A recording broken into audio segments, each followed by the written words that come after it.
You know, it was Hormone City. And there were many temptations both here at the lake with Camp Makwa and all the individual people that we met. And then, of course, we'd go into Taos, you know, looking for love in all the wrong places. But I think the thing that that was the low point. There were a few high points of those desperate searches for companionship, but the low point was we would go into Hale, into town, when we weren't going to go all the way to Taos, and we'd walk around, we'd try this place, and we'd go by the movie theater and just look in any place for girls. And then at about 10 o'clock, when we had, as normally we did, no success, somebody would say, let's go down to the laundromat. You know, because if there's some girls in the laundromat, no matter what we say to them, they can't leave because their laundry's in the dryer. So we'll go down to the laundromat, and that's where we'll meet girls. So, you know. Did that work? Oh, of course, never worked. But, you know, it was just sort of typical of how our minds were working at that time. It's like any scenario that would get us to meet girls, you know, we were willing to try, including going and hanging out in a laundromat without laundry. Well, there was another trip that was a rather interesting one into Taos, and that was I don't know if you remember the Mahn Go Mauler. There were about 5 or 6 of us that went in and chipped in $12 a piece to buy a car. It was a '54 Chevy that had been a hardtop. The guy had chopped the top off, and somehow Wally allowed it to happen. You know, we ended up with it. One guy put his name on it, of course, and we drove it into town to Taos to get a license plate for it. It took us 4 flat tires to get to Taos, and about 3 quarts of oil. It just blew smoke the whole time, and the first 3 tires, I was the only one that supposedly knew how to change a tire.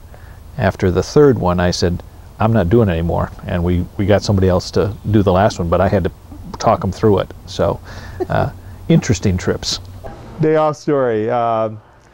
Fritz and Bruce and I decided we all had the same day off, and so we got hold of bicycles, and we were going to ride to Taos on our day off. Well, that day it got, I think, to 92 degrees, and we rode all the way down past Lumberman's Monument, all the way into Taos. By the time we got there, I was suffering from heat stroke, massive migraine headache, and dehydration. We all lost about 8 or 10 pounds that day from water weight loss. But we rode all the way to Taos, and all the way to Taos to get away from the kids. And wouldn't you know it, that was Huron day trip day. And who do we see on the beach while we're trying to attract young ladies? Gus brings 47 Chippewa Hurons down from the ice cream parlor, and they all come mobbing us. There's one way of never getting a girl on the beach, and that's having 47 Hurons around you. Day off.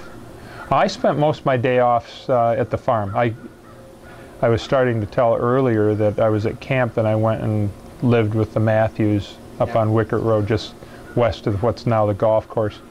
And so whenever I had a day off, I would go over to the farm. Oh, okay. And usually we were haying in the summer, and I would just work there. Favorite day off, favorite Saturday night off story, Bob Russell and I over at the South Branch, where the South Branch Creek mixed the Osable River. There's a beautiful meadow there. Oh, and he took a girl named Dodo. God, I don't know what her real name was. And they're both from Makwa. That's when Makwa was up and lively. And I was dating a girl named Roz Prophet, whose dad was my geography professor at Michigan State.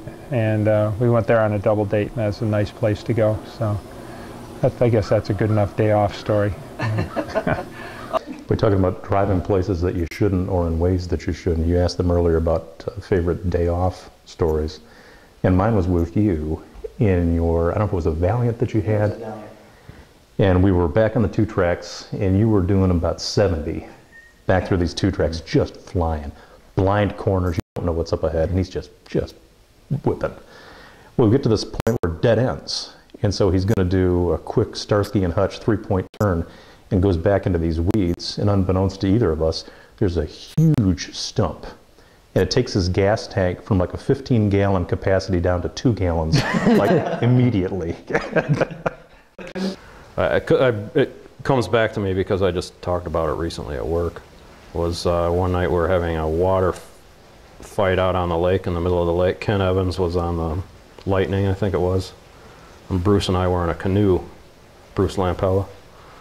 And in the interim of this water fight, we tipped the canoe by accident, and we found out that the canoe only had one flotation in it. So in the end, the canoe ended up sinking, and only the one tip was sticking out of the water. So, and Bruce and I thought we were going to get our ass kicked by somebody in charge, but fortunately a powerboat came by and towed us in, so that was pretty eventful there.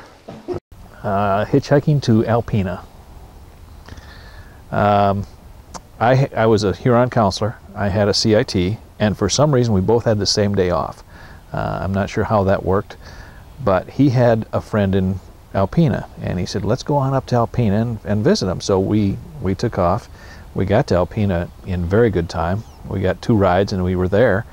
But coming back, we left Alpena at 5 o'clock and we rolled into camp about 1:32 a.m., having spent most of that time walking. It's only an hour drive, but we had to walk a great deal of that distance, and the last ride we got was, I'm not sure I should put on tape, because it was a couple of guys that had a few beers too many, and it was a foggy night and they were traveling at excessive rates of speed, but we had to get back.